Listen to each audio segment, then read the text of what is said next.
Sejam bem-vindos a mais uma aula de redação com o tema Dissertação para Enem. Hoje, vídeo aula 2. A gente vai falar basicamente do meio da redação, né? Antes a gente vai fazer só uma revisão básica. Já vimos na primeira aula o que é uma dissertação, né? Já vimos como o processo para começar a fazer a dissertação e a introdução. Hoje a gente vai começar com essa revisão da estrutura, né, em que nós vimos o que é um tema, né, que é a proposta da redação dada pelo certame. Vimos na aula anterior a questão da tese, como é que você cria a sua tese para você poder criar o seu texto. Hoje a gente vai falar basicamente desse item argumentos, que é a base do seu desenvolvimento. Então, entrando nessa nossa terceira etapa, desenvolvimento é o centro das atenções. O fragmento que mais possui critérios de avaliação, né? Vamos fazer uma videoaula só sobre a grade de correção do Enem para vocês entenderem melhor isso. Isso em outro momento. Ele não pode ser uma continuidade da introdução. Muita gente tira 0 na redação do Enem porque faz uma introdução e no parágrafo seguinte faz uma continuidade, como se estivesse falando com uma pessoa normalmente. Não é assim. Você faz aí uma quebra brusca de coesão e coerência no seu texto que vai lhe render muitos pontos negativos na sua avaliação. Esses dois têm uma relação íntima, introdução e desenvolvimento, mas eles são independentes. É como se estivéssemos começando o texto novamente. Olha aí, presta atenção no detalhe. Nunca devemos iniciá-lo com os termos por causa disso, com isso, baseado nisso, dessa maneira, por falar nisso. Então são expressões de continuidade.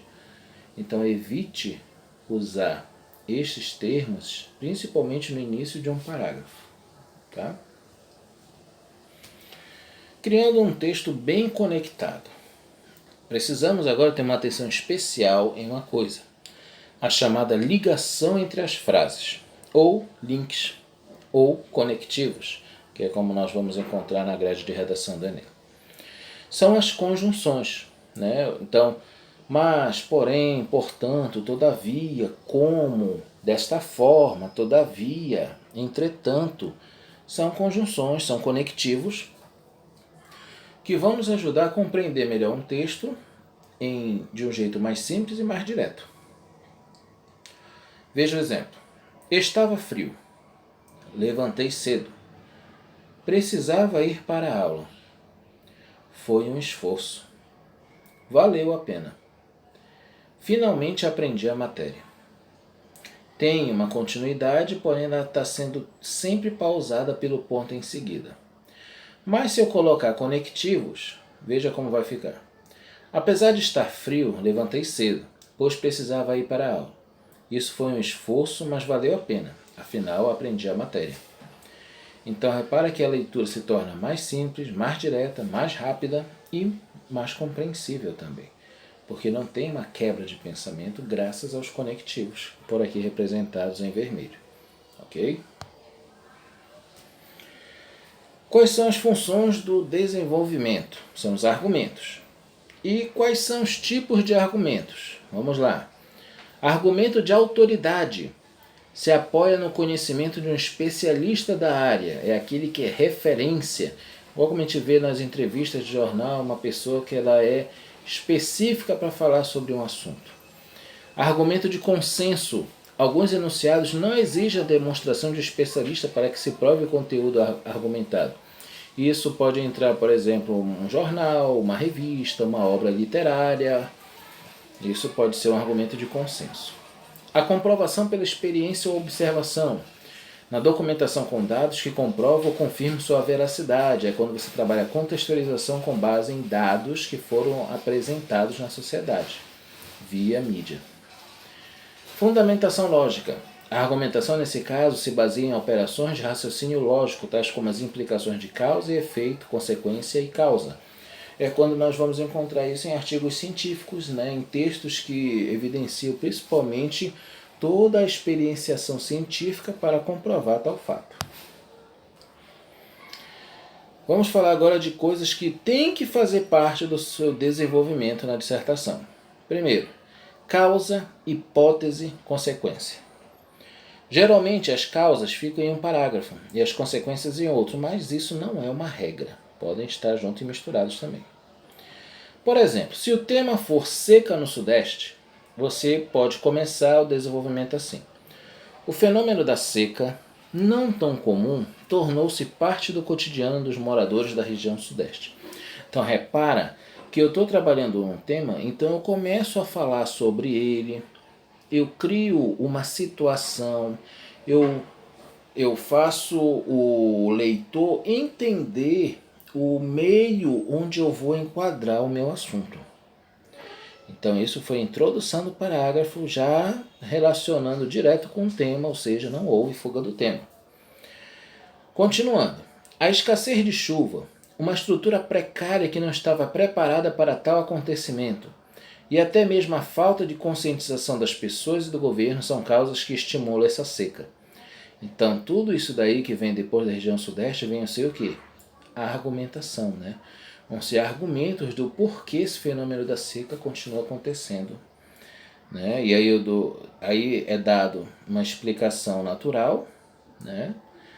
E também por falta de por ações consequentes do homem, né? Que acaba fazendo coisas que vão desestabilizar o processo natural e isso vai afetar a natureza e, claro, o clima.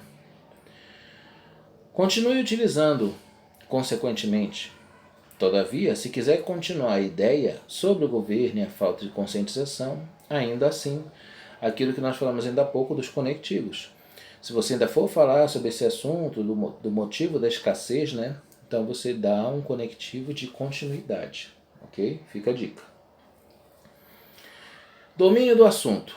Exclua achismos, até porque o texto deve ser escrito em terceira pessoa.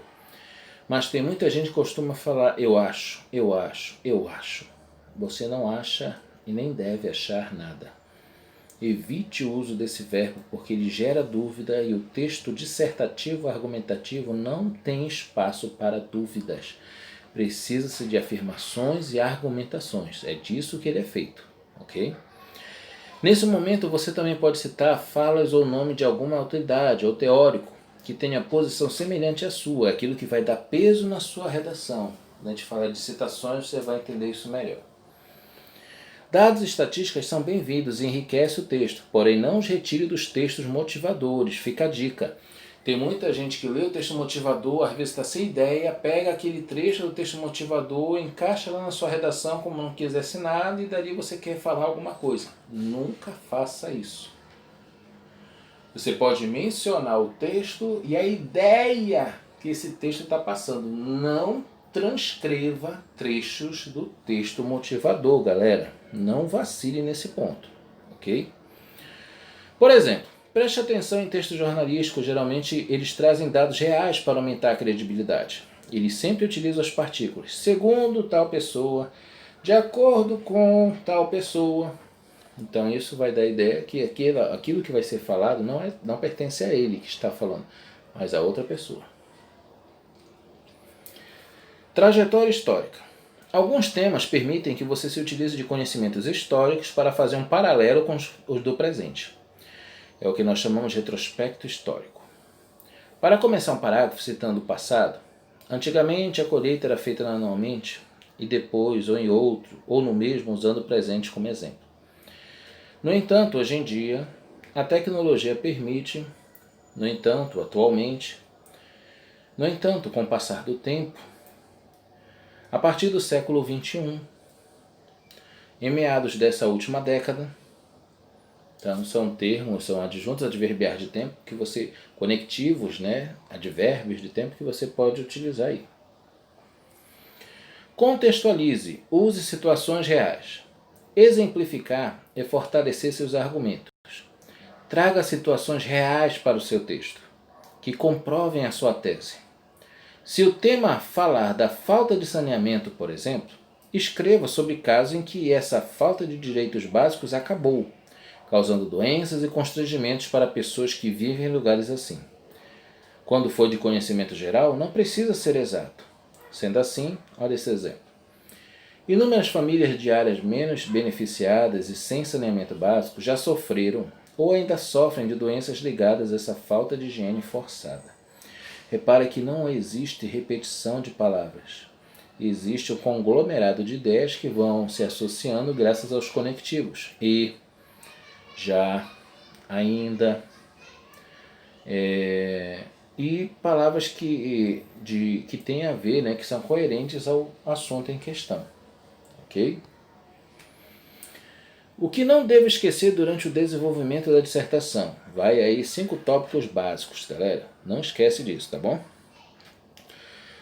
Primeiro, isso daí eu já vi muitas redações de que a pessoa, às vezes por não conhecer ou por preguiça, comete esse erro aí. Número 1, desenvolvimento nunca será feito em parágrafo único, galera. Cada tópico que você pensou, como a gente viu na aula passada, ele é um parágrafo do desenvolvimento. E quando eu disse que você pode escolher 2 ou 3, significa que vão ser 2 ou 3 parágrafos. 2. Tudo o que foi apresentado na introdução deve ser esmiuçado no desenvolvimento. Lembre-se, a introdução ela só citou uma informação. Você vai explicá-la no seu desenvolvimento. Terceiro, evite o uso de jargões ou gírias. Se ainda precisar, não esqueça de usar aspas duplas. Faça uso da norma culta. Tem muita gente que às vezes começa a usar as gírias, os jargões para dar um exemplo e já escreve o resto do texto da mesma forma. Tome cuidado com isso. Quarta, a quantidade de parágrafos em seu desenvolvimento deverá ser a mesma quantidade de tópicos em que você escolheu antes de começar seu texto, foi o que eu falei ainda há pouco. Quinta, seja persuasivo, objetivo, contextualizador e, acima de tudo, crítico em sua abordagem do tópico em questão. Muita gente enrola, fala, mas não explica, não justifica, não argumenta, não contextualiza. Oferece então um parágrafo pobre de informações e depois ainda reclama, mas eu fiz 30 linhas. Mas se você for analisar o conteúdo, o processo argumentativo, né, a linguagem do seu texto é muito pobre. Então isso vai te fazer nunca ter uma nota boa na dissertação. Então a gente vai praticar, né, nós vamos pegar o mesmo tema da aula 1, né, que é sobre os casos de violência doméstica durante a quarentena. Você já tem a ideia dos textos motivadores, que ainda estão aqui, para você ver depois, com calma. Tá? E foi feito também a escolha dos tópicos, lembra? Você já fez a introdução. Agora lembra, cada um desses tópicos vai ser um parágrafo do seu desenvolvimento. Então faça, desenvolva, seja persuasivo. Agora é a justificativa, é o porquê você tem, são os argumentos que vão defender as ideias do que você acha que é certo para solucionar o problema em questão, que é o caso de violência doméstica. Então agora é a fase da sua defesa, ok? Então saiba usar bem as palavras, os conectivos e construa um texto que realmente chame a atenção. Lembre-se, não use primeira pessoa, sempre em terceira. Até a próxima, aguardo o resultado, galera.